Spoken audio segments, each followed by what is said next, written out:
Hola a todos, sean bienvenidos otra vez a otro nuevo video de T-Mining. Acá estamos otra vez, esta vez no para hablar tanto de minería, sí para hablar de criptos y vamos a hablar un poco más de lo que es el contexto mundial y cómo está funcionando la macroeconomía en este momento. Así que si les interesa, quédense en el video y arrancamos.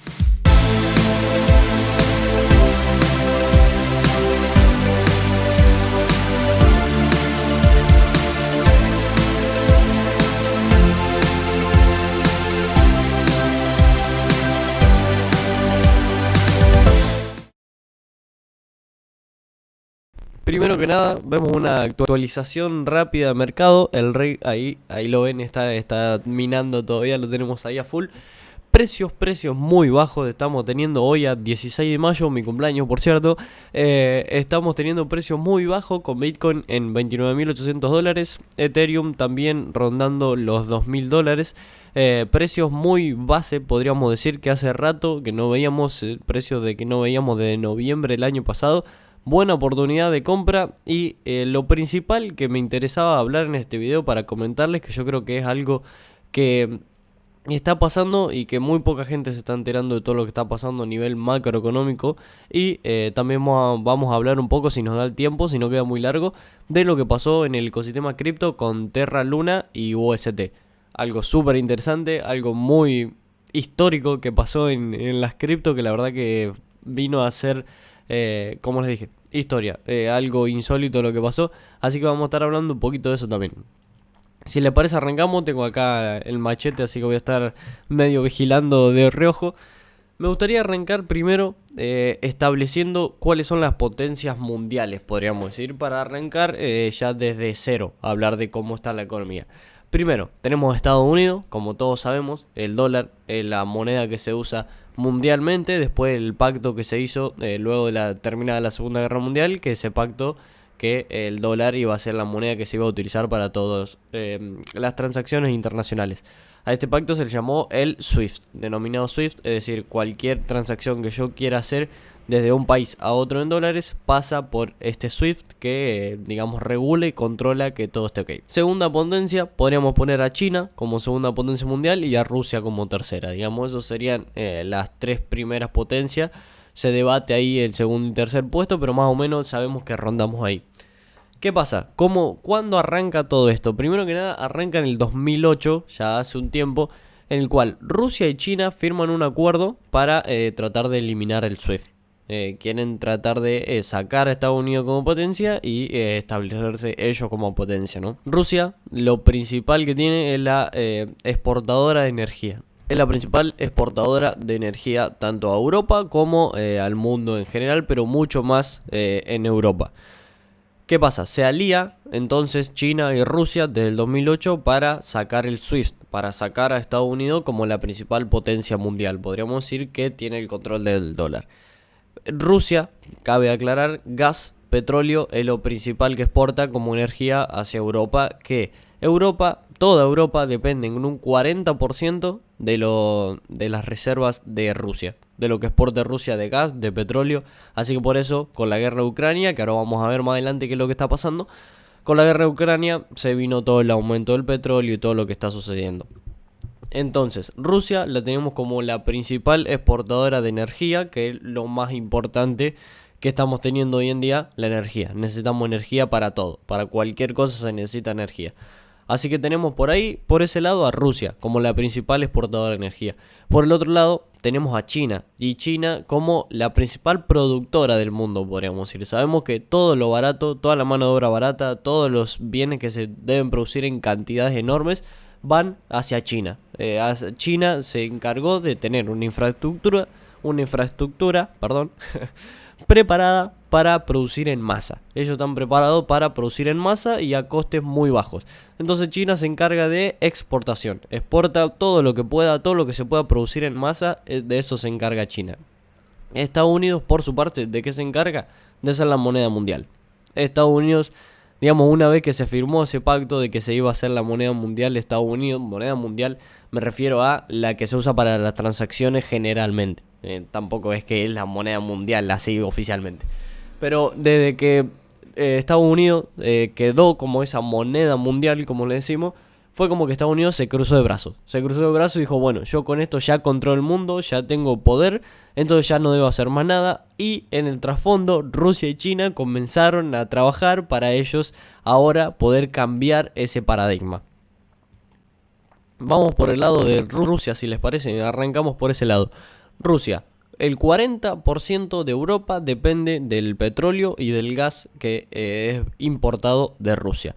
Alemania, por ejemplo, acá les voy a poner una tablita en la que se ven bien todos los porcentajes. Alemania es la que más depende de Rusia. Por eso, cuando Estados Unidos le quiso poner sanciones a Rusia, Alemania estuvo en contra de ponerle sanciones por el simple hecho de que si le ponen sanciones los va a desfavorecer. ¿Por qué dependen tanto de Rusia? Porque más o menos en la década de los 80, cuando se empieza a utilizar la energía nuclear, ¿qué pasa? Después los varios accidentes como Chernobyl, accidentes que digamos fueron culpa del humano, ya se empezó a ver con mala cara la energía nuclear y a todas las consecuencias que tenía. Por lo tanto, tenemos estadísticamente que la energía que mejor se utiliza hoy y la que menos residuos genera es la energía nuclear, la energía más limpia y que más produce la energía nuclear. Todo esto de Estados Unidos. Todos estos países que tenían infraestructura y que tenían la posibilidad de hacer energía nuclear y autosustentarse, podríamos decir, no lo hicieron simplemente por política. Alemania fue uno de ellos que por política cerraron todas las plantas nucleares que tenían, porque la gente obviamente no está consciente de esto, de que la energía nuclear es la más limpia y la más eficiente que tenemos. Por lo tanto, empezaron a importar cosas que ellos no tenían, petróleo y gas. Entonces, dependen un montón ahora de Rusia. ¿Qué vimos durante la pandemia? Que los precios no fueron aumentando drásticamente, no fueron disminuyendo drásticamente, sino que los precios de los commodities, como el petróleo y el gas, se mantuvieron durante toda la pandemia, no hubo grandes cambios. Entonces, ¿qué pasa? Rusia, al ser la principal exportadora de petróleo, no tenía tantas ganancias, podríamos decir, en esta época. Entonces decide, no digo que esto fuera sí o sí lo que llevó a Rusia, pero puede ser una de las variantes que impulsó a Rusia a invadir Ucrania. Invade Ucrania y que sabemos desde la historia de que se utiliza el petróleo, la nafta, que cada vez que hay guerra se sube el precio del petróleo. Siempre, Segunda Guerra Mundial, cuando Estados Unidos invade, cuando ahora Rusia invade. Siempre sube el precio del petróleo. Entonces, ahí, como la principal exportadora, Rusia invade, sube el precio del petróleo, se beneficia mucho más Rusia que cualquier otro país. Ahora vamos por el lado de China. Vamos por el lado de China para después poder relacionar todo, porque todo después se relaciona en conjunto. China, ¿qué empezó a hacer ya hace un tiempo? Empezó a ser la productora del mundo. Como bien les decía, China empieza a producir en masa y empezar a vender. ¿Por qué? Porque Estados Unidos se encargó de ser la moneda y se encarga de tener el poder con la moneda. Entonces, como tiene una moneda muy fuerte, es muy caro producir en Estados Unidos. Entonces, hasta el mismo Estados Unidos le deriva la producción a China. China produce a mano de obra muy barata y se lo exporta a Estados Unidos, donde Estados Unidos la comercializa ya así con una moneda más fuerte. China, ¿qué hizo? Devalúa su moneda para favorecer esa exportación y ese flujo que ellos tienen y que les favoreció llegar a ser, podríamos decir, la productora en masa del mundo. Cualquier cosa que se tiene que producir en masa, cualquier cosa que se tiene que vender al por mayor, la mayoría va a China porque tiene los costes muy baratos. Y ya les digo, hasta el mismo Estados Unidos hace producir en China para después importarlo otra vez, por el simple hecho de que le sale más barato. ¿Qué empezó a hacer China? Lo vimos como, por ejemplo, con Evergrande. Evergrande fue una de las compañías de bienes raíces que, digamos, lo comparaban con la caída de John Lehman Brothers, que fue en el que desencadenó la crisis del 2008. Empezó a liquidar todas estas empresas que estaban sobreapalancadas. Eran empresas que estaban sobreapalancadas, empezó a liquidar todas estas empresas, aún así sabiendo que corrían este riesgo, que yo creo que lo tenían bastante controlado, pero corrían este riesgo de el Lehman Brothers que fue en Estados Unidos. Aún así, empezó a liquidar todas estas empresas que estaban sobreapalancadas. Es decir, yo si estoy sobreapalancado y invierto $1.000.000, sobreapalancado, por ejemplo, puedo llegar a perder $30 millones en vez de uno. En cambio, yo si no estoy apalancado, invierto $1.000.000 y solo pierdo $1.000.000 en el caso de perder todo, por ejemplo. Ese es un caso en el que yo estuviera apalancado por un 30x. Es un ejemplo base para que se entienda. Entonces, China empezó a liquidar todas estas empresas. ¿Por qué? Porque sabía todo lo que se venía, porque ya venía planeando todo esto que se venía, que las empresas que iban a estar apalancadas no se iban a aguantar la inflación, no se iba a aguantar la crisis económica que vamos a ver venir y la que ya estamos viendo. Así que China, por ese lado, empezó a liquidar todas estas empresas sobreapalancadas y dejar la más sana, podríamos decir, entre comillas. Además, hace meses atrás de que Rusia empiece a invadir Ucrania, China, ¿qué hizo? Empezó a acumular petróleo. Empezó a comprarle petróleo a Rusia y empezó a acumular. Y tiene mucha reserva y sigue acumulando. Rusia obviamente se lo deja a un precio más barato por el simple hecho de ser aliados. Y China compró precio del petróleo más barato de lo que está ahora. Sigue comprando y sigue almacenando. Es decir, China tiene una infraestructura atrás, podríamos decir, de petróleo enorme. Y que sigue acumulando. Entonces, esto le favorece mucho al que aumente el precio y que el resto de países, como por ejemplo Estados Unidos, empiezan a liquidar sus reservas. Estados Unidos, ¿qué está haciendo para poder mantener el precio del dólar del petróleo estable? Empieza a liquidar su reserva de petróleo. La reserva de petróleo que tiene la está comercializando para evitar esa sobredemanda y esa poca oferta. Entonces está queriendo comparar la oferta y está dando. Rusia, por su parte, ya tiene una gran infraestructura de petróleo y China también se alarmó meses antes de que arranque la guerra. O sea que ellos ya ahí vemos el panorama como tenían todo planificado para que esto suceda. Además, ¿qué pasó con el COVID y con todo lo que trajo este COVID? Ahora, además, con todo lo que trajo el COVID, ¿qué hizo China? Con todo lo que trajo el COVID, ¿qué hizo China? Analizó la situación estadounidense, digamos. ¿Qué hizo Estados Unidos durante la época de pandemia? Emitió mucho dinero, le regaló mucho dinero a la gente. Por lo tanto, eso tiene una consecuencia. A largo, corto, mediano plazo, eso iba a tener que tener consecuencias. Entonces, la jugada maestra, podríamos decir, que hace China es, al convertirse en la productora del mundo, al convertirse en digamos, todo lo que le da la mayoría de los productos a gran escala a Estados Unidos, ante cualquier excusa, tratan de cerrar exportación.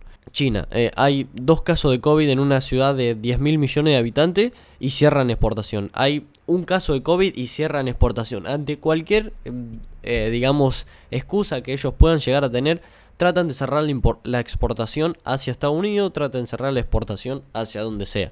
¿Por qué? Por el simple hecho de que Estados Unidos, si tiene inflación y tiene una oferta de moneda, la sobreoferta no la puede gastar en esos bienes. Porque vos, si tenés dólar en efectivo, vas y compras bienes y eso, digamos, disminuye la oferta porque cambian ese dólar en efectivo por un bien. Entonces, ¿qué pasa? La gente sigue acumulando dólares porque no los puede gastar en estos bienes que China tiene encerrados, que no los deja salir. Entonces la inflación sigue aumentando porque China no les deja ir todos los bienes. Entonces China a la mínima trata de cerrar la exportación y eso tiene consecuencias en Estados Unidos, que además de la consecuencia de la exportación de China, ya de por sí tienen varios problemas en logística por todo el hecho de la pandemia, digamos, desabasteció un montón de locales y hay muy poca gente trabajando en esos lugares. Entonces ya de por sí tienen un problema de distribución de los bienes y tienen un problema de importación, de que China no lo exporta. De China tiene todo ahí parado. Entonces, China por su lado está tratando de atacar a Estados Unidos por la inflación y para que pierda el poder del dólar. Por su parte, Rusia, el ataque que podríamos decir a Estados Unidos es una vez que invade Ucrania, lo vimos ahora hace un par de semanas, que yo ya lo veníamos hablando con algunos amigos de que esto iba a suceder.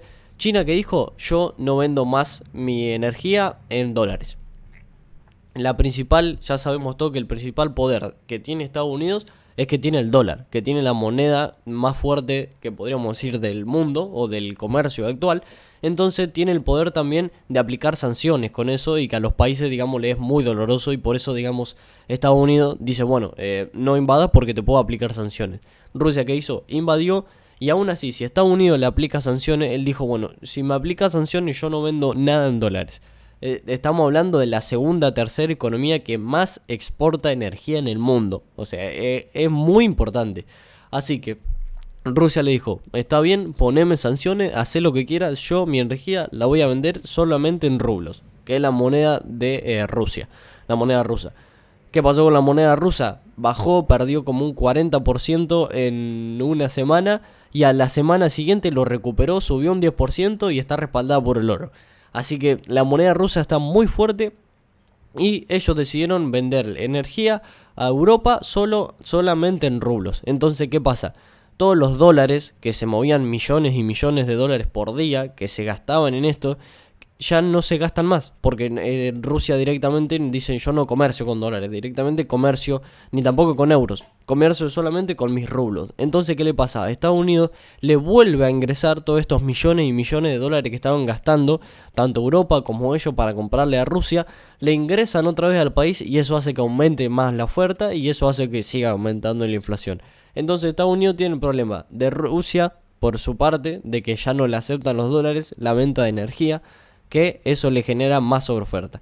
Todo lo que imprimió y lo que sigue imprimiendo durante la pandemia, todo lo que imprimió, que eso le genera más sobreoferta. Y los bienes que tiene parados, que no lo puede vender porque los tiene parados en las exportaciones de China. Así que esos tres factores son los principales que causan cada vez que aumente y aumente y aumente y sigue aumentando la inflación.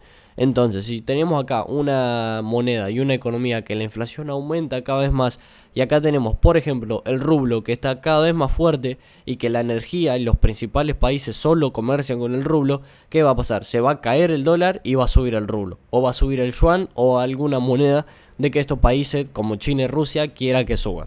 Entonces eso es lo que están tratando de hacer y yo creo que lo están logrando y lo están llevando a cabo perfectamente. Están derribando al dólar y está subiendo el rublo, está subiendo como principal economía China y Rusia. China y Rusia se aliaron y están derribando con todas las letras a Estados Unidos. Además de que se cae esta moneda, Estados Unidos pierde su principal poder, que era el poder de sanciones. Porque dice, bueno, yo te pongo una sanción a vos porque yo tengo la única moneda con la que se puede vender esto. Bueno, ahora te va a salir Rusia a ver si dice, no, si no vendas en dólares porque te va a poner sanciones, toma, vende todo en rublo. Y así se va a ir expandiendo países por países, como por ejemplo Arabia Saudí, que es la segunda exportadora más grande del mundo en petróleo, que ahora comenzó a comercializar su petróleo en Bitcoin, por ejemplo. Ya no lo comercian dólares, ya tampoco, ahí se pierden miles de millones de dólares que se comercian. Ya no lo comercian dólares porque Estados Unidos le tiene el poder de ponerle esas sanciones, de controlarlo. Entonces dice, bueno, vos yo no comercio más en dólares, no quiero más sanciones, quiero ser más libre, comercio solo en Bitcoin mi energía. Y es un país muy importante porque es el segundo exportador de petróleo más grande del mundo. Entonces, ¿qué está pasando? Está cambiando el paradigma de la economía mundial. La economía va a pasar de ser un solo país, de ser Estados Unidos la potencia, va a pasar a ser Rusia y China, las dos principales potencias del mundo. Yo veo una caída del dólar, veo una caída de Estados Unidos y estos países están haciendo muy pero muy fuertes y están implementando, llevando a cabo una muy pero muy buena estrategia. Entonces, una vez dicho esto, se me hizo un poco largo el video, pero bueno, es algo que necesitaba explicar así muy bien. Entonces, ¿cómo veo la economía hoy de una vez dicho esto? Veo una economía por ahora bajista. Veo la economía, ya la venimos viendo, que viene en retroceso, tanto en los mercados como las cripto, viene todo muy bajista. Va a seguir bajista por un tiempo, yo lo veo así. ¿Qué va a pasar? Tal vez pueda llegar a haber algún rebote en esta baja que se va dando. Obviamente yo creo que va a haber algún rebote en el que vamos a decir, bueno, ya está, pero no. Para mí va a seguir bajista todo este año. ¿Y qué va a pasar? Falta algo para la recesión. Vamos de derecho, de camino a una recesión mundial, una recesión económica de Estados Unidos. Vamos derecho hacia ahí, hacia la pérdida del dólar. ¿Y qué creo yo que falta para la recesión? Porque hay algunos que dicen que ya estamos en recesión. Para mí todavía falta algo para la recesión. No estamos en una gran caída que nos diga que esto sí es una recesión. Falta una caída mucho mayor de todos los precios. Para mí lo que está faltando es que el Fed salga a defender. Que falta que el Fed, que la Reserva de Estados Unidos salga a defender la economía, decir, bueno, se está cayendo todo, voy a salir a emitir. Y el día que el Fed salga a salir a emitir más todavía de lo que está emitiendo, ahí nos vamos a ir a una recesión económica. Ahí va a ser el día en el que arranque la recesión económica. Yo lo veo así el paradigma mundial, yo lo veo así lo que está pasando en el mercado. De mi parte, lo digo, todo lo que estoy haciendo ahora con mis activos, gran parte lo liquidé hace 2-3 semanas antes de que arranque toda la bajada. En parte por suerte, en parte porque preveía esto. Así que liquidé un montón y estoy haciendo compras escalonadas. Estoy comprando Bitcoin, por ejemplo, compré en 31, compré en 30, compré en 28. Si sube a 30 lo espero, porque para mí, ya les digo, puede llegar a haber un rebote, pero va a seguir bajando. Para mí va a seguir bajando. Vamos a ver a Bitcoin en $24.000, pero estoy muy seguro. No es una recomendación, no sé ver el futuro, obviamente, pero según el análisis que hago del paradigma, para mí todo va a seguir bajando, así que desde mi recomendación yo les diría que vayan haciendo esto, compras escalonadas. Por ejemplo, tienen $100 que decir, los tengo que invertir, los quiero invertir, los tengo dando vuelta. Bueno, compro $20, pónganse límites. Por ejemplo, quieren comprar Bitcoin, pónganse que van a comprar Bitcoin en 28, en 25, en 24 si baja, en 20 si sigue bajando, por ejemplo, y van a vender en 35, por ejemplo. Entonces vayan haciendo esas compras. Compren $20 en 30, $20 en 24, $20 si sigue bajando. Vayan haciendo compras escalonadas porque esto va a seguir bajando. No se gasten toda la plata ahora y no se asusten si sigue bajando. Para mí, esto es lo que veo con el paradigma mundial. Esto es lo que va pasando. Me quedó explicarle para el próximo video lo que pasó con Terra y UST, pero bueno, este se me hizo medio largo y es algo que me gustaba y quería explicarle a todos ustedes para que vayan más o menos viendo lo que está pasando en la economía mundial, por lo menos desde mi punto de vista y desde mi perspectiva, que yo creo que hasta ahora le vine acertando bastante. Así que gracias por quedarse, a todos los que se quedaron hasta el final del video, espero que les haya gustado. Cualquier cosita, cualquier recomendación, obviamente abajo en los comentarios, suscríbanse si les gusta. Y pronto vamos a seguir hablando de cripto y minería, pero bueno, acá hicimos un paréntesis, ¿saben? Me gusta mucho la economía y quería compartírselos. Así que nada, gracias por escucharnos, gracias por quedarse acá con Team Mining y bueno, que tengan un excelente día.